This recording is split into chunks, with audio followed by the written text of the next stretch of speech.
Hello everyone, सभी को नमस्कार। तो आज हम लोग देखने जा रहे हैं SSC MTech exam 2024 21 October first shift top 25 GK GS most expected question. तो आपका पहला क्वेश्चन क्या है? आपका पहला क्वेश्चन है फुगड़ी नृत्य कहाँ मनाया जाता है। तो आपको बताना है जो आपका फुगड़ी डांस है ये किस स्टेट में मनाया जाता है। तो इसका राइट आंसर हो जाता है आपका गोवा और महाराष्ट्र की कोंकण क्षेत्र में मनाया जाने वाला ये एक लोक नृत्य है। ये नृत्य कोंकण क्षेत्र की महिलाओं द्वारा किया जाता है। इसे हिंदू धार्मिक त्योहारों जैसी गणेश चतुर्थी और व्रत के समय किया जाता है। तो ये आपको याद रखना है कि फुगड़ी नृत्य कहाँ मनाया जाता है। तो ये आपका मनाया जाता है कहाँ पे? महाराष्ट्र और गोवा में। तो मैंने इसका इंग्लिश में भी बता दिया है, where is Fugdi dance celebrated. तो आपका कहाँ पे? महाराष्ट्र एंड गोवा में। It is perform by women और कोलकाता कोंकण रीजन। तो ये किसके द्वारा परफॉर्म किया जाता है? तो जो आपके कोंकण रीजन की वोमेन्स है उनके द्वारा परफॉर्म किया जाता है। और also it is perform during Hindu religious festival like Ganesh Chaturthi and fast. ठीक है, नेक्स्ट आपका अगला क्वेश्चन क्या है? आपका अगला क्वेश्चन है पानीपत का दूसरा युद्ध किसके मध्य हुआ था। तो जो पानीपत का दूसरा युद्ध हुआ था वो हुआ था 5 नवंबर 1556 ईस्वी को उत्तर भारत के हिंदू शासक सम्राट हेमचंद्र विक्रमादित्य, जिन्हें हेमू के नाम से जाना जाता है, और मुगल बादशाह अकबर के बीच में हुआ था। पूछा जाए पानीपत का पहला बैटल किसके मध्य हुआ था। तो 1526 ईस्वी में हुआ था, बाबर और इब्राहिम लोदी के बीच में हुआ था। ठीक है, तो ये आपको याद रखना है। इंग्लिश में क्या है? Between whom did the second battle of Panipat take place? तो the second battle of Panipat took place on November 5, 1556 between Emperor Hemchandra Vikramaditya, जिसे हम हेमू के नाम से जानते हैं, जिनका nickname Hemu, the Hindu ruler of north India and the Mughal emperor Akbar. इन दोनों के बीच में क्या हुआ था? आपका पानीपत का जो सेकेंड बैटल है वो हुआ था। नेक्स्ट आपका अगला क्वेश्चन क्या है? आपका अगला क्वेश्चन है डॉक्ट्राइन ऑफ इक्लिप्स, जिसे हम क्या बोलते हैं? आच्छादन का सिद्धांत। ये किस अनुच्छेद में है? तो जो आपका डॉक्ट्राइन ऑफ इक्लिप्स है या आच्छादन का सिद्धांत है, या आपका अनुच्छेद 13 में है, या बोले आपका भाग किसमें है? भाग 3 में है। ठीक है, आच्छादन का सिद्धांत कहते क्या है? तो आच्छादन का सिद्धांत एक ऐसा सिद्धांत है जो मौलिक अधिकारों के संभावित होने की अवधारणा को कायम रखता है। ठीक है, अगर इंग्लिश में बताएं तो doctrine of Eclipse is in which article. तो इसका आर्टिकल कौन सा है? 13(1). Doctrine of eclipse is a doctrine that upholds the concept of the possibility of fundamental rights. ठीक है, ओके। नेक्स्ट आपका अगला क्या है? आपका अगला है 1905 के कांग्रेस अधिवेशन का अध्यक्ष कौन था। तो जो आपका 1905 का जो आपका बनेरस अधिवेशन हुआ था उसके अध्यक्ष आपके गोपाल कृष्ण गोखले थे। और यह ऐतिहासिक अधिवेशन था। क्यों कहा जाता है इसे ऐतिहासिक अधिवेशन? क्योंकि इसमें स्वदेशी की मांग की गई थी। किसकी मांग की गई थी? स्वदेशी की। ठीक है, तो इन बातों को आपको याद रखना है। तो who was the president of the 1905 Congress session? तो ये आपको बताना है कि 1905 जो कांग्रेस सेशन हुआ था उसके प्रेसिडेंट कौन थे? तो आपके थे गोपाल कृष्ण गोखले जी। ठीक है, and this session was held in Banaras in UP. Next आपका अगला है काला घोड़ा महोत्सव किस राज्य में मनाया जाता है? तो ये आपको बताना है। तो जो आपका काला घोड़ा महोत्सव है ये मनाया जाता है आपके महाराष्ट्र की मुंबई में। ठीक है, तो काला घोड़ा festival is celebrated in which state? तो ये आपका कौन से स्टेट में मनाया जाता है? आपके महाराष्ट्र में मनाया जाता है। नेक्स्ट आपका अगला क्वेश्चन क्या है? आपका अगला क्वेश्चन है तानरस खान किस घराने से संबंधित हैं? तो जो तनरस खान है ये आपके दिल्ली घराने से संबंधित हैं। और ये कौन थे? तो ये आपके भारतीय संगीतकार थे। ठीक है, हिंदुस्तानी शास्त्रीय परंपरा के। तो ये आपको याद रखना है। तो यहाँ पे आपका तानरस खान बिलोंग्स टू विच घराना? तो आपका दिल्ली घराना। ठीक है, और ये कौन थे? तो हिंदुस्तानी क्लासिकल ट्रेडिशनल की ये क्या थे? आपके इंडियन म्यूजिशियन थे। ठीक है, नेक्स्ट आपका अगला है खानवा का युद्ध किसके मध्य हुआ था? तो जो खानवा का युद्ध हुआ था वो आपका 1527 ईस्वी में हुआ था। बाबर के बीच में हुआ था जो मुगल बादशाह थे, और मेवाड़ के राजा राणा सांगा के बीच में हुआ था।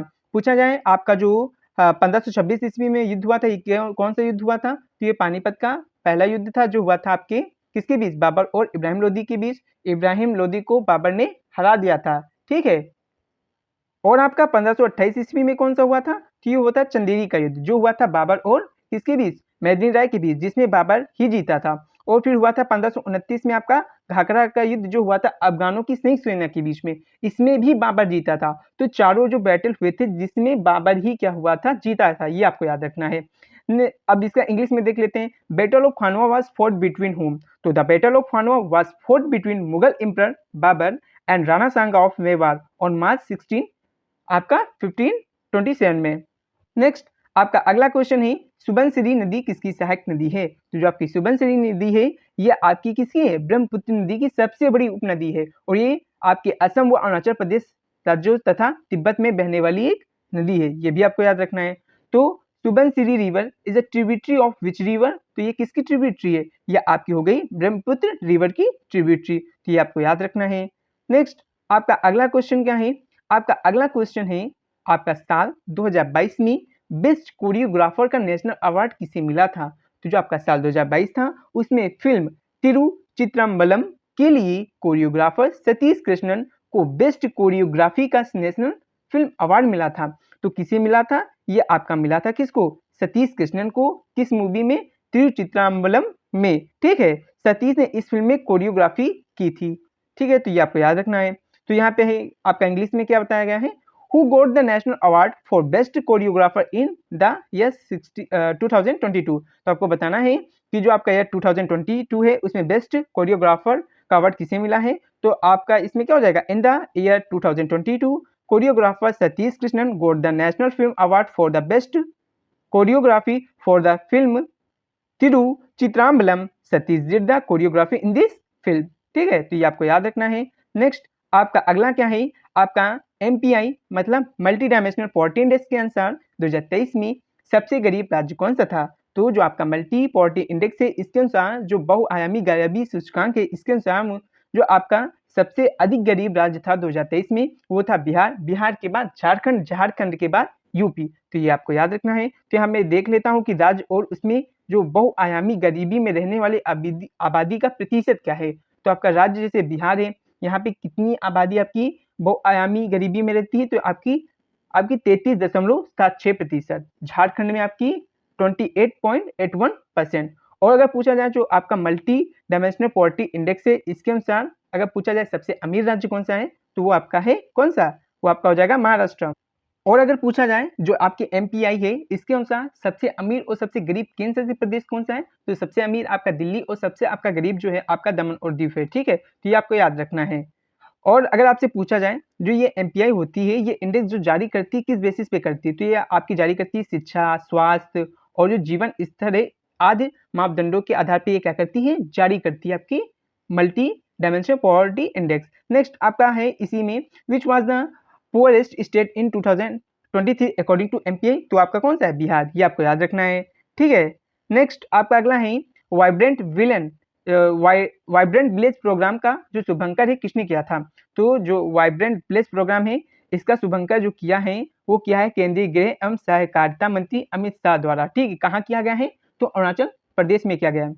इंग्लिश में देख लेते हैं। To who launch the vibrant village programme? तो union home and cooperation minister Amit Shah launch the vibrant village programme in Kibithu a border village of Arunachal Pradesh. तो जो आपका अरुणाचल प्रदेश का किबिथु है यहाँ पे आपका क्या जारी किया गया है? वाइब्रेंट विलेज प्रोग्राम जारी किया गया है। किसके द्वारा? सहकारिता मंत्री जो आपके कौन है? अमित शाह द्वारा। नेक्स्ट आपका अगला है अमृत और विष उपन्यास के लेखक कौन है? तो आपको बताना है कि ये आपका उपन्यास है इसके लेखक कौन है? तो जो आपके अमृत और विष उपन्यास है इसके लेखक हैं अमृतलाल नागर जी। ठीक है, तो अगर इंग्लिश में देखा जाए तो who is the author of the novel Amrit aur Vish? तो the author of the novel Amrit aur Vish is Amritlal नागर।